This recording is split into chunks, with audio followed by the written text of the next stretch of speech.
Hello guys, today हम discussion करेंगे Nifty and bank Nifty के बारे में। ओके, हम लोग चार्ट पे जानेंगे daily basis and monthly basis पे कि रेजिस्टेंस कहाँ पे फेस कर रहा है, ओके, एंड सपोर्ट कहाँ पे। ओके, सबसे पहले अपन निफ्टी 50 का जानेंगे।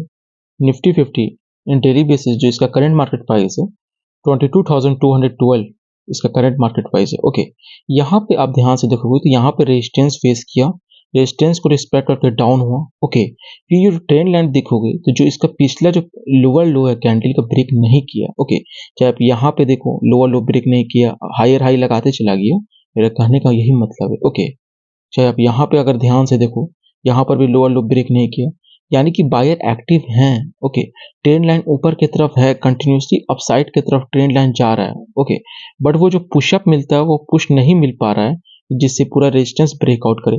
यहाँ पे देखोगे तो अभी तो ऑल टाइम हाई पे है, but most of the probability chance है ये देखो ये वाला भी ट्रेंड लाइन अपसाइड की तरफ कंटिन्यूसली बनाया हुआ है। ओके, अब यहाँ पे देखने वाली बात है, यहाँ पे जो कैंडल बना हुआ है, ये जो कैंडल बना हुआ है इसको हम लोग बोलते हैं हैमर। ओके, इसका मतलब ये होता है कि यहाँ पर से ट्रेंड बुलिश होता है और most of the probability chance होता है कि अगर हैमर इस टाइप का कैंडल में बनता है, निफ्टी बैंक निफ्टी का बात मैं नहीं कर रहा हूँ, अगर इस टाइप में ट्रेंड में ये हैमर बनता है तो उसका उतना महत्व नहीं रहता है। ओके, अगर बिकॉज यहाँ पे जैसे कि अगर गिरता हुआ मार्केट में वी शेप में ऐसे गिर रहा है, यहाँ पे हैमर बन गया, यहाँ पे most of the probability chance है कि ट्रेंड कन्वर्ट हो जाएगा, जो कि डाउन ट्रेंड में था वो कन्वर्ट होकर अपसाइड हो जाएगा। यहाँ पे हैमर बना है तो यहाँ पे अभी भी डाउटफुल है कि मार्केट अपसाइड जाएगा कि थोड़ा सा डाउन होगा। ओके, बट यहाँ पे जितना हम लोग देखे हैं डेली बेसिस पे, यहाँ पे इसका पिछला लोअर जो लो है उसको ब्रेक नहीं कर पाया है, चाहे इस सेगमेंट में देखो चाहे इस सेगमेंट में देखो। ओके, अब यही करना है कि अगर ये रेजिस्टेंस एक ग्रीन कैंडल बनेगा, अभी तो ऑल टाइम हाई पे, जैसे एक बिग ग्रीन कैंडल बनेगा तो फिर मार्केट मुझे लगता है जहां तक ये ट्रेंड कंटिन्यूसली अपसाइड की तरफ ही करेगा। आई थिंक 23,000 तक तो जाएगा ही जाएगा। ओके, बट अभी इलेक्शन का समय है और मार्च में जितने चरण में चुनाव होंगे, कौन कौन तारीख को सब डेट रिलीज हो जाएगा। ओके, अभी मार्केट को अवॉइड ही करना सही रहेगा। अगर जो लोग भी एंट्री लिए हैं स्टॉप लॉस लगा के, अगर प्रॉफिट में भी हैं तो स्टॉप लॉस को ट्रेल करके प्रॉफिट में स्टॉप लॉस लगा दें। समझ रहे हैं मैं क्या बोल रहा हूँ?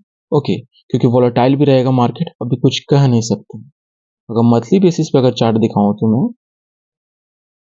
देखो यहाँ पे थोड़ा सा यहाँ पे ट्रेंड कंटिन्यूसली अपसाइड की तरफ था। ओके, यहाँ पे थोड़ा सा हॉल्ट किया, करेक्शन किया। ओके, जो इसका लोअर लो था उसको ब्रेक करते चला जा रहा था, बट यहाँ पे एक गैप अप ओपन हुआ जो ग्रीन कैंडल बना, फिर यहाँ पर से ट्रेंड कंटिन्यूसली अपसाइड की तरफ बना।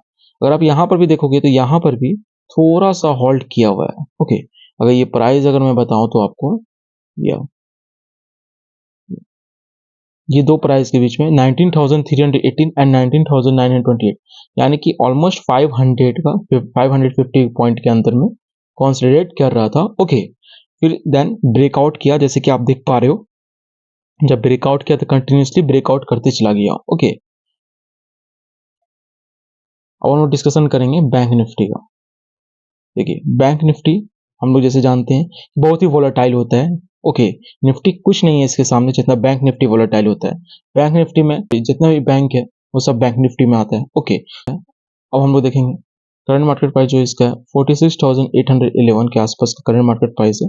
अपना हायर हाई लगा के आया जो कि 48,636 है। ओके, नाउ अगर हम इसका बात करें तो अभी थोड़ा सा कंसोलिडेशन फेज में है, जैसे कि हम लोग देख पा रहे हैं। यहाँ पर भी देखो, यहाँ पर मैं अगर दिखाना चाहूँ तो यहाँ पे देखो, यहाँ पे डाउन ट्रेंड आया, फिर ट्रेंड को रिस्पेक्ट करके फिर अप साइड की तरफ गया, यहाँ पे कंसोलिडेशन फेज में रहा। ओके, फिर डाउन जो मार्केट है जो इसका रेजिस्टेंस है उसको ब्रेक कर दिया। ओके, फिर मार्केट डाउन हो गया। ओके, यहाँ पर भी कंसोलिडेशन फेज में था, फिर ये गैप अप ओपन हुआ, ये जो हैमर बना। ओके, यहाँ पर से ऊपर की तरफ मार्केट गया, बट यहाँ पे इनडिसीजन फेस कर रहा है। अगर आप देखोगे अगर डेली बेसिस पे, यहाँ पे ये कैंडल देखो, ओके, ये कैंडल देखो, फिर ग्रीन कैंडल बना, फिर एक रेड कैंडल बना, कुछ कह नहीं सकते, एक सेगमेंट में नहीं है। जैसे कि अगर अपन चार्ट देख लिए तो चार्ट देख के थोड़ा सा अंदाजा लग जाता है कि अपसाइड की तरफ जाएगा या डाउन साइड की तरफ जाएगा। अभी मार्केट वोलेटाइल चल रहा है, दो प्राइस एक्शन के बीच में कभी अप जाएगा, कभी डाउन जाएगा, कभी अप जाएगा, कभी डाउन जाएगा, कभी डाउन जाएगा। ओके, इसलिए अभी अवॉइड करो इलेक्शन के टाइम तक। ओके, आप देखो ना खुद, यहाँ पे ये इनडिसीजन कैंडल यहाँ पे बना, यहाँ पे बना इनडिसीजन कैंडल, यहाँ पे इनडिसीजन कैंडल बना हैमर के बगल में। इसका मतलब क्या होता है, ना बायर एक्टिव है ना सेलर एक्टिव है। क्लियर है? जो भी है थोड़ा मोड़ा प्रॉफिट बुक किए हुए हैं, इसलिए बॉडी कम है। शैडो का मतलब क्या होता है कि वॉल्यूम है, बट बाई और सेल हो तभी तो बॉडी बने, समझे। अगर मंथली बेसिस पर अगर इसका बात करेंगे बैंक निफ्टी का,